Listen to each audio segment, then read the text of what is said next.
Všichni chceme být šťastní. Každý člověk chce být milován.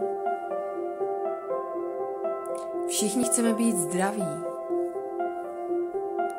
Každý z nás si chce užívat života. Nejenom, že spoustu lidí se schovává za to, že nemá čas. A je to jako změnu, proč chtějí udělat tu změnu a ta změna by měla vycházet z nějakého vnitřního předmětu. a za ty roky už si osvojíte nějaký systém a je to velmi jednoduché, máme to zakomponované celá rodina i s manželem a tam už nemusím nic plánovat, to se prostě žije. So, hi guys and welcome to my next show, Chat with Monika, and today I'm super duper excited to be chatting to Helen because I've known Helen for quite a few years, let's say, and your wedding was in 2016 and I did your hair and makeup with few assistants, so that was a big party. And I actually seriously remember you as a party girl. So now when I see all these pictures of you going on mountains for walks and everything, what the hell happened to her? So I'm like, I'm gonna ask her and I'm gonna share it with the world. So then when you also mentioned that you've gone through COVID as well, so I think you've got definitely some story to share. So I would like to ask you to start with how you've gone from being a party girl to changing your life completely and focusing on your health. I've always been quite an active person when I was younger, but I kind of lost it as I grew older, and the emphasis went on like socializing and partying, because as you know, I was in the event scene, event organization. So I lost in touch with my health and my fitness. And then I just started going to the gym. I was invited to do the 3 Peaks, a mountain challenge, walking the 3 Peaks in 24 hours. And you know what, Monika, I've never, ever climbed a mountain before that, let alone run to the end of my road. So it was a massive challenge for me. But I had to find kind of a new outlet that I've always really enjoyed to replace kind of like the social element, because I don't have the pubs or bars anymore. I know I'm not a complete alcoholic or, you know, anything like that. But when no one does at the moment, hey? Yeah, but I just enjoy socializing, going out, meeting new people. So kind of walking and meeting new people that way was like the way forward for me. Okay, that's quite nice. So you kind of found something that's actually good for your health and it still keeps you connected with people. Yeah, definitely. And I always found, like, you know, I love my dancing, I love going out to nightclubs, but after a night out, you felt tired, you felt unmotivated in the morning, and I kind of stay in bed and waste the whole day. But now I can go out, start, you know, at 8 a.m, maybe go for a walk well into early evening, feel inspired, take in nature, real life, rather than staying in bed all day, I suppose. And you can still connect and meet new people that way. Obviously, it's harder at the moment. But there's lots of online groups, lots of fitness groups, and lots of inspiration there. So it's not just about, you know, going down to the local pub. There's so much more out there now. It is, yeah, and it's all a bit different. So would you also like say a little bit that it was looking for and sort of reconnecting with your inner self on a different level? Yeah, because like when COVID hit in March, I kind of went into myself, and I remember the first announcements and I was scared. I was scared to walk out the door because obviously I didn't want the virus. So I literally stayed in bed for like 2 weeks, and my mental health really, really declined. And then a few of my friends got in touch and we started playing like games online, which was really good, but it wasn't enough because I didn't have that physical activity. And then I met my PT when the lockdown restrictions started easing. We went back to the gym. And then it inspired me because I was really going inwards in myself, and my mental health was really at an all-time low. Not only because I couldn't see anyone, it's just I don't know, it was a strange time, wasn't it? No one knew what was happening, and it just felt really strange and really unsafe as well. Yeah, so it was quite a tough time for you. And you said you did get COVID as well? No, I didn't get COVID, sorry. So I said my journey through COVID as in journey through the COVID period. But I did have friends and family who did catch it. So My mum caught it in February. Luckily, I hadn't seen her prior to that, and I obviously didn't see her after that. But she had what they call long COVID, and it affected her mobility. She's still not 100% recovered now. And seeing someone who is so happy, motivated, and active become very, very weak, like an old lady. And my mum is only in her late 60s. And then a couple of my friends got it, and they sort of reported back how low and how physically tired it made them feel. So I think when it all kicked off, I was kind of like, I don't want to get that, and I felt very scared. And so that's why I kind of stayed inside. But now I can see you can go outside and be safe. You just have to do it in a common sense way. You know, it's important we stay inside and we're safe, but we've still got to have that physical activity. Even like I said the other day, if, you know, like say Tom, we're just walking around the garden, you know, that is a start, isn't it? You know. Yeah, I remember when I came actually back from the UK in March, and that was like 2 flights I had to change, right? Because they both got cancelled. I managed to get here, and then I was 2 weeks in quarantine. So actually for me, being in a house where I could go out into the garden or even in the fields was like lifesaver. Absolutely. Like I cannot imagine being locked in one room for like 2 weeks and not being able to move. That would be like seriously bad for your mental health. So you were saying that you were scared right from the beginning when it started happening. Yeah.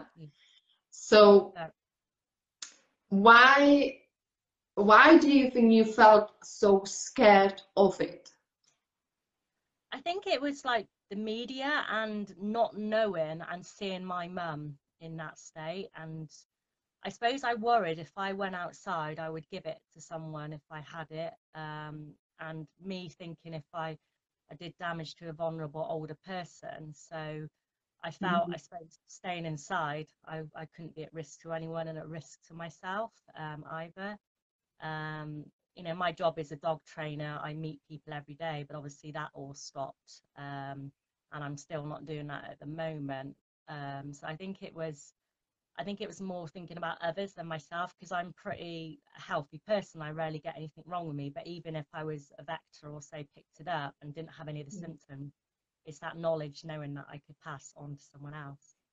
Yeah, absolutely. Do you still feel it the same way? Because now, actually, when you think about it, it's gone a little bit, I would say, absolutely mad and out of like control, right?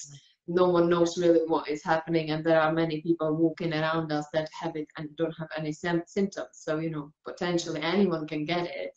But at the same time, I've heard that there is a lot made up, like, you know. So do you still feel as scared as you were at the beginning? Because it's been a year, hasn't it? No, I don't feel scared, but I suppose I wouldn't really want to be around any vulnerable people, because I think it's, you know, the youngsters and the fit and healthy active people, even older fit and active people, they're going to be less vulnerable. But I don't know, say if I was working in a care home, or I had someone I was looking after. I do live with my dad, but he's not vulnerable because he's very healthy and fit, but he is slightly older. So if I was in that position, I would feel unsafe, and I probably wouldn't be doing as much as the walking that I do now. But you know, I think it's important to get out.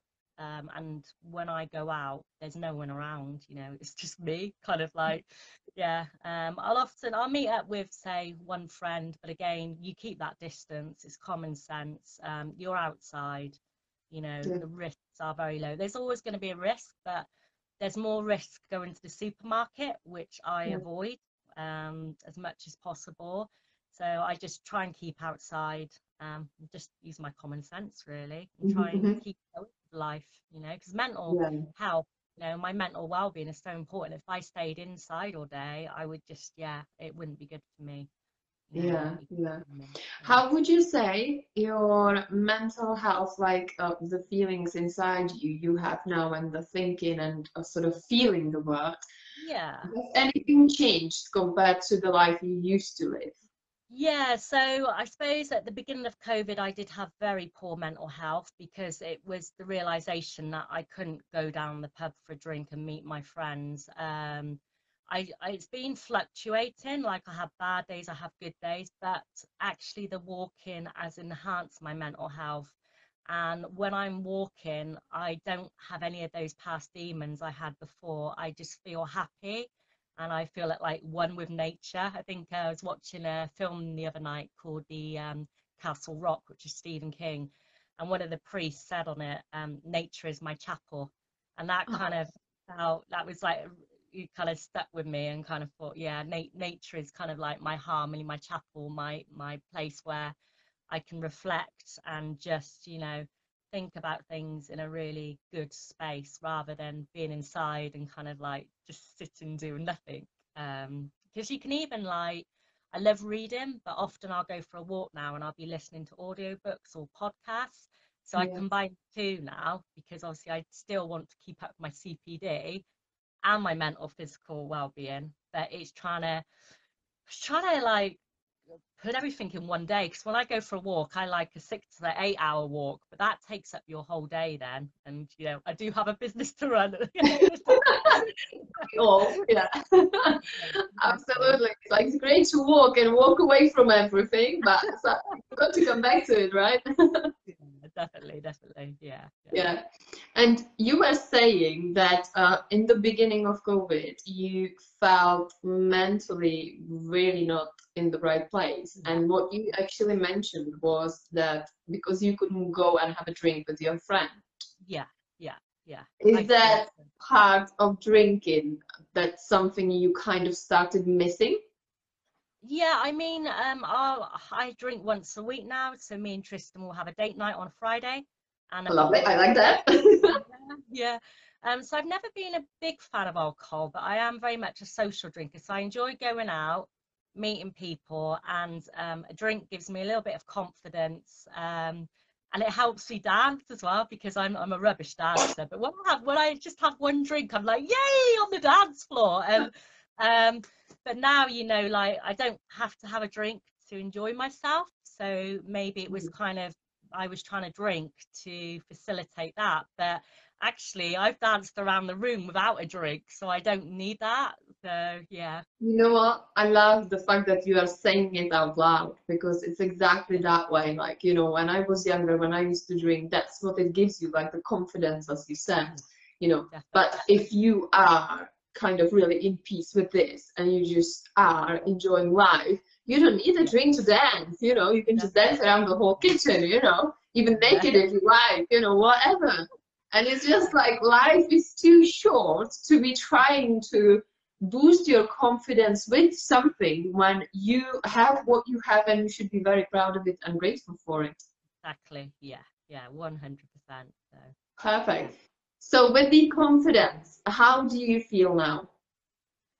I feel like a different person. Sometimes I feel a bit like a fraud, like we all do. I think because my appearance has changed so rapidly. I think deep inside, I've always been quite a quirky person, as you know, and the way I dress now is an expression of my personality. I want to be different. I feel confident in my body now because it's toned. I'm not bloated anymore. And so, I've got this thing for leggings, as many people have seen. And Tristan started buying me a couple. And I was like, well, what are these? And he was like, oh, give them a go. So he was the one who started this bloody legging obsession off. He bought me one pair, which is like these Iron Man ones. And I was like, I can't wear those. And then I started trying them on. And I was like, actually, these are really boosting my confidence. And then I've always admired people with pink hair and piercings, but again, there was so much stigma attached growing up, like, oh, you can't be a professional and have piercings or pink hair. What will your clients think of you? But actually, about 90% of my clients have piercings, tattoos, and a lot of them have pink, purple, blue hair. So it doesn't really matter what what you look like, but the way I dress is kind of like me, my personality, and that's what I'm trying to sort of convey with that, if that makes sense. Absolutely, and I love what you said because that's what they told me and taught me as well. Like, you know, you've got to fit in the box of a business person because otherwise you'll be judged, you know, people won't trust you, people will not listen to you, people won't buy from you. And I was thinking even back then, you know, I thought like, right, okay, so I'm gonna do that. And I tried. And I have to tell you, I did not feel confident at all. I felt like, you know, being someone else pretending to fit in the world. And that was just so wrong. I just completely agree with you that, you know, one has to be themselves. And then from there, the right energy will come out. And, you know, it doesn't matter whether you're a business person or not. You know, it's about being authentic you. Yeah, yeah. 100%. Perfect. I've got a little pigeon flying around at the moment. So people wonder there is. He's gorgeous. He's beautiful. What's his name? London. London, of course. London, lovely. Like that. Yeah, that makes sense, right? It should be Cheltenham, though, right? He was found on the London Road, so I named them after where I find them. So yeah. Oh, okay, all right. Nice, perfect. And talking about what you do, you are a pet behaviorist. So do you want to tell us a little bit more about that? How do you manage to have the business and then look after yourself? Yeah, I mean, I've got two businesses at the moment and I've got a rescue centre. So it is kind of juggling things at the moment. I suppose because a lot of the work I do online and it's business I've built up over the years. So I have like memberships, programs. So a lot of the stuff ticks over, but there is a lot of support I do in the background. So I tend to have what they call a default diary, which my business coach taught me about, where I will have specific tasks I do at specific times. So for example, 7 till 9 is the admin stuff, and then 10 till 11 I'll do my calls, then I'll go for my walk, make sure I have some time for my fitness in the evenings. So it's just about trying to manage your time more effectively, but also trying not to squeeze everything in. Like yesterday, I tried to squeeze so much in.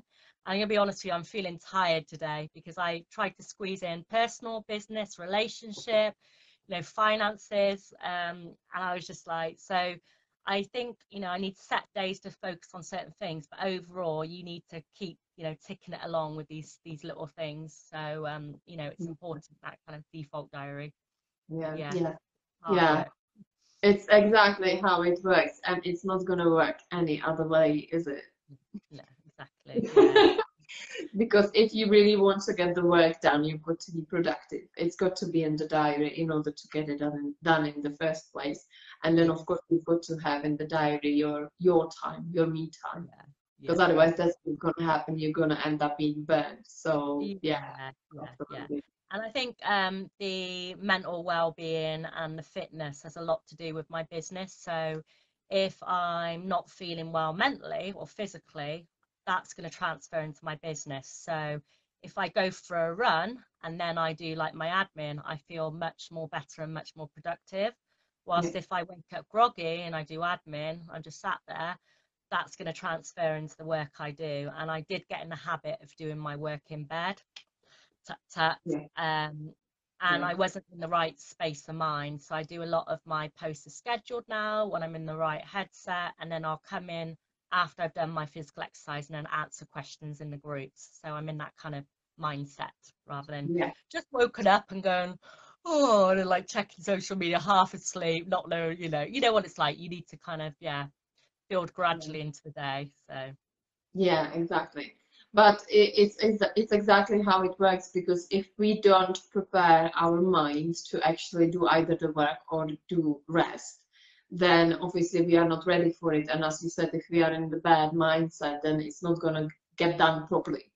And then, you know, what's the point of doing it in the first place anyway? For example, running the business, if you're not doing it from the heart and with the energy that it needs.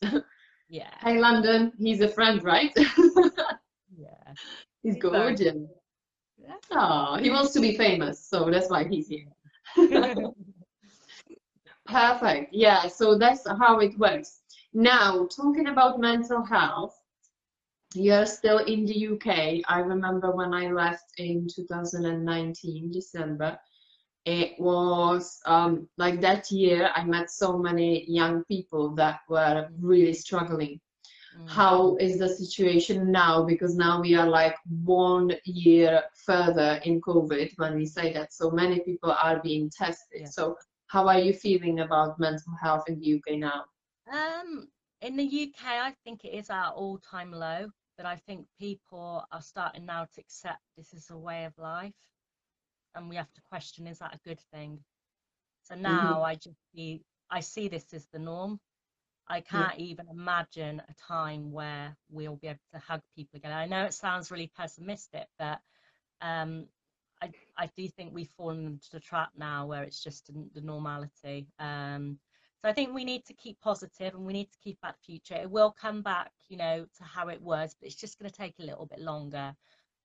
We've still got time, you know, we're all very youthful people, we've still got time. So, but yeah, I have seen it go up and down, and I think this lockdown has been the hardest one because it's been in January, which is always quite a depressing month after Christmas, and you're kind of like, a lot of people tend to book holidays, don't they, in January, get away, and I've seen so many people on my timeline say I can't go away, and I kind of think, well, going away is quite a luxury, but for some people that's a way of life, you know. People love to travel, and that is their one thing that they look forward to, and you take that away from someone, it's really hard, isn't it? Yeah, it is. Yeah. I think that's very true. And I think for everyone, we kind of started accepting it as normal now, what's going on everywhere. But although it's not, but someone commented my post, and she mentioned like, we don't even know what's normal anymore, you know, what it feels like. So it's actually true. Yeah. And we will see when it's going to stop and change. But I think at the same time, people have opportunity to really go in and work with themselves. Definitely. Yeah. Because when we can go out, it's a lot of distraction from us, you know. And we are kind of like we were saying, you know, about the business people, how we should be, how we should behave. But that's also like you are going into one direction on one path, but that's kind of shaping you in a way, you know, but it's taking you away from the real you. Yeah. No, I agree. Yeah. And I think with my mental health, it has got better, but there are still days where I kind of miss people, you know. I miss it. Yeah. I mean, the truth is, we need each other because we are like swapping energies, you know. It's like throwing the balls at each other, you know, and catching it and taking it and you know, sending it there. So that's what we are missing in that connection with people, because we are all energy. So, you know, when you suddenly like don't have that energy around you that you are used to or something, then you feel like something's missing. Definitely. Yeah. So, yeah, it's not easy for anyone, absolutely. No. And you said that you are also a business coach. So how do you work in that aspect? So I have an online membership program where people join and they learn how to run a successful business in a fun and ethical way. So I provide a lot of resources that I've learned over the years, like things like getting to grips with your prices and how you run a consultation. But I think the hardest thing I've found is a lot of people don't have money at the moment, so they don't want to be paying for additional things, which I know, you know, I understand that. And because we've had to change the way we work from being offline dog trainers, where we're next to a person and dog, to going online. And I've always done the online stuff, but I've not been a particular fan of training dogs online because it's harder. It is harder. So I'm having to kind of support nearly 500 people and help them to see that training online is the way forward. And if we're going to take our businesses into the future, we need to have this not just as a backup, but as something that we can also promote alongside our other services. You know, it's got to be there. If this ever happens again, you know, God forbid, but it's a way of training now, a new way, but it does work if you do it right, and it can be very successful. you know. Yes, exactly. And I think it's a massive opportunity because these days everything is going online. So, Yeah, there are like many ways how to make money online, and someone that's not like trying to make the most of it right now when everybody's on the phone actually, then it's mad. yeah, So yeah, it's crazy, but also it can do good, it can damage people, but it depends what people choose to go for, right? People yeah, can either spend time online and learn and develop and work on themselves and really move forward, or they can just like keep scrolling and looking for something, comparing, and being jealous that someone is there probably on holiday. So it's really making the right decision. Why am I going to go online? What am I looking for there? yeah, Is it good for yeah. me or not?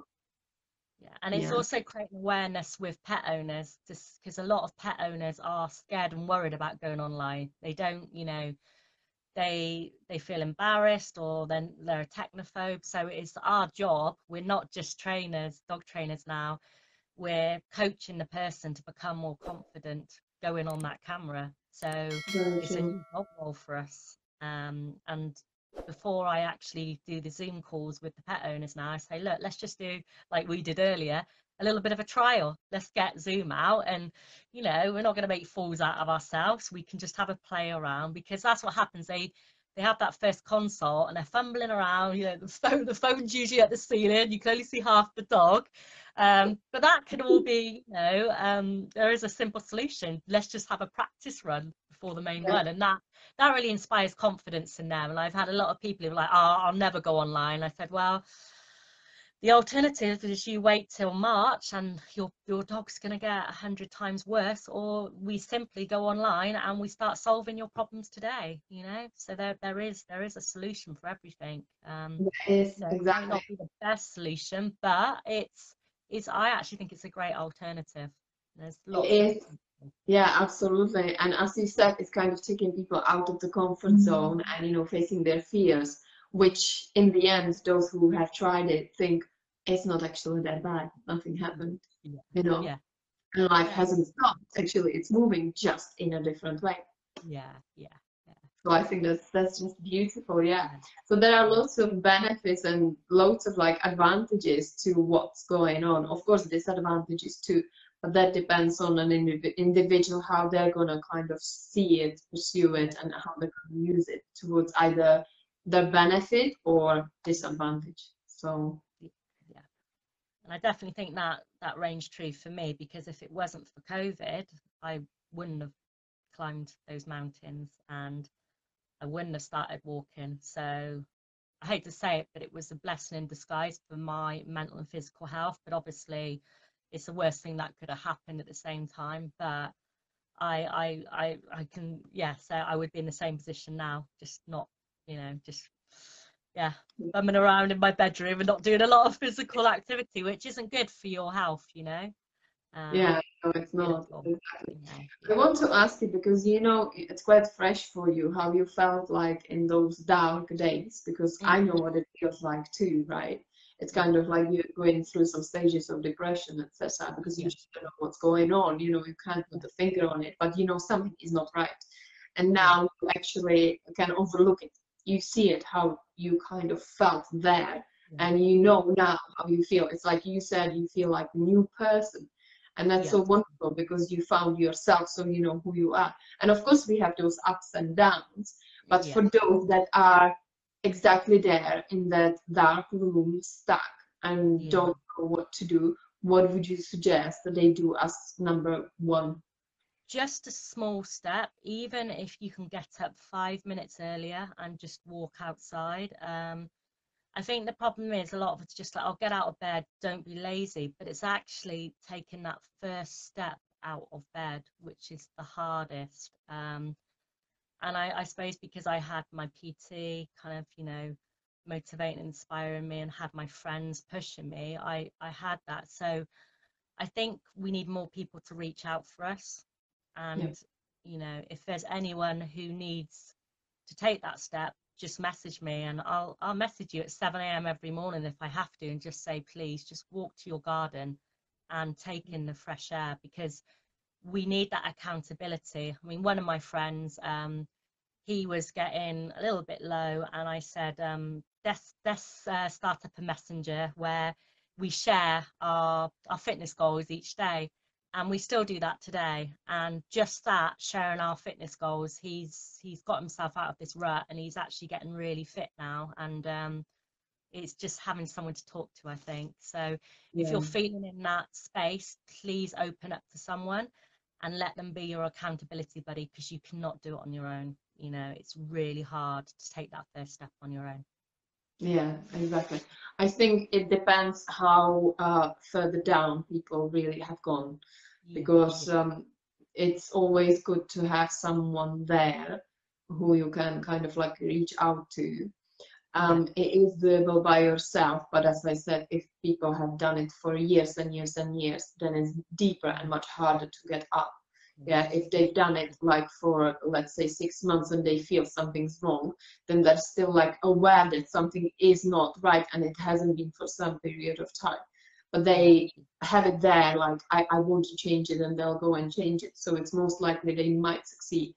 But definitely help from another person, especially someone who's been there like you, or you know, someone who feels what it's like.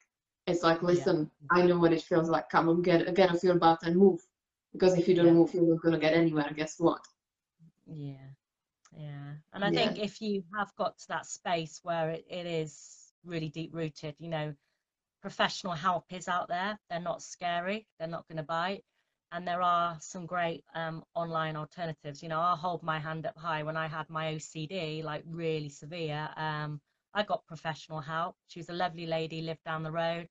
And it was just having that space where I could talk to someone. It made all the difference. And it was actually good because she didn't know me. She wasn't going to judge or have opinions of me. So it was like person on the outside looking in and actually really there. And some of the techniques she gave me, I still use today. They're just fascinating. You know, I love my psychology. And even though you know these things deep down, until someone helps inspire you to practice them, you know, you kind of stuck in that rut sometimes.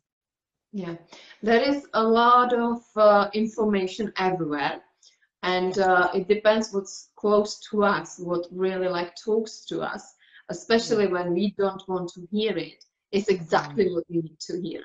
So if we are hearing the same thing over and over and over again, there is a reason why we are not really listening and doing it. And as you said, there is so much out there, and there is always a way. You know, there is something that's being done to help people. So of course there is a way. Definitely. I think because there's so many people in the same or similar boat, we can kind of understand each other and talk to each other, which is really, it's good, you know, and we can take them. The truth is, exactly. The truth is that we are all humans. And we are all learning. So there is no right or wrong. It's just that some people have gone the path we are probably on, and they know what it feels like, and they help others. And that's why that opportunity is really definitely there to be grabbed, not to be waited. Definitely, yeah. And I think we do have more time now, so I know I'm not as busy as I usually am with work, so I'm trying to use this time to develop my personal self even further. You know, the journey doesn't stop here. I've got hopefully some more things planned for 2021 if we can do it, but I really do want to push myself further, you know, and get that fitness up even higher if possible, but not overdo it. Obviously, you've got to have a rest days. Like today, I'm not going to do any exercise today because I'm like quite tired, so I'm just, you know, focusing on my mental health today. So I do some reading, some meditation, and the exercise can wait till tomorrow. You don't have to do it every day, you know. So you can, because otherwise you might fall in the trap of becoming obsessive about it, and that's not what it's about. You're doing it to help better yourself, you know, and make yourself a better, more healthier person. Yeah, exactly. That's very nice how you said it. It's very true, because at the end of the day, we only have this life right now to experience and live. And what's the point if we are not healthy and happy in it? So obviously there's always a space for an improvement. And if you want to be happy and healthy, then you've got to get off your butt and do something about it. Yeah, you got to take that first step 100%. It's not going to happen itself. you know. No, absolutely not. I love reading all these inspiring posts on Facebook and motivation coaches. It's not just about reading those posts and going, oh yeah, you've got to implement them and being accountable. And like dog trainers, when you're teaching the owner, they've got to take responsibility and charge and be prepared for those changes. And that's where, you know, good things happen when we take more control. That's when you feel better. Yeah, definitely, because it's us as who's chosen that as well. It's not someone making the choice for you. I remember when I was younger, my PE teacher, oh, he was evil. He used to bully me, you know.